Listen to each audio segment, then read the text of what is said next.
hallelujah इसोरा बाखनाय जाथों गिबियावनो इसोरखौ जोबनो गैयै हामबायनो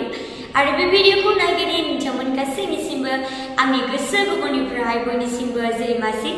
आसा खालामो नोंथांमोन गासैबो इसोरनि अननायाव मोजाङै दं होननानै आंबो मोजाङै दं इसोरनि अननायाव ख्रिस्ट'स अनग्राफोर फैदिनि जोङो इसोरनि गाहाम बोसोनखौ जोङो नायनि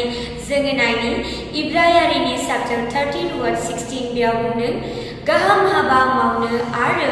गावजों गाव हेफाजाब होज्लायनो दाबाogar मानोना बेफोर बुलिजोंनो इसोरा खुसि जायो इसोरा बाखनाय जाथों इसोरनि गाहाम बोसोना दिनै जोंखौ फोरमायबाय दिनै जोंखौ इसोरा बुंबाय फै दानिफ्राय लानानै जोङो गावजों गाव जोङो हेफाजाब खालामनायनि दिनै नोंथाङा बावगारनानै दङब्ला जे गावजों गाव हेफाजाब खालामनो नोंथाङा गाहाम हाबा मावनो थाखाय नोंथाङा बावगारनानै नोंथाङा दङब्ला इसोरनि बोसोना दिनै जोंखौ बुंबाय बेफोर गासैबो बुलिजोंनो इसोरा बियो खुसि जायो ख्रिस्ट'स अनग्राफोर इसोरा दिनै जोंखौ बेसेबां अनो जोङो गाहाम हाबाखौ जोङो मावोब्ला जोङो गावजों गाव जोङो अनज्लायोब्ला बियो खुसि जायो फैदि जों इसोरखौ जोङो अनदिनि जोङो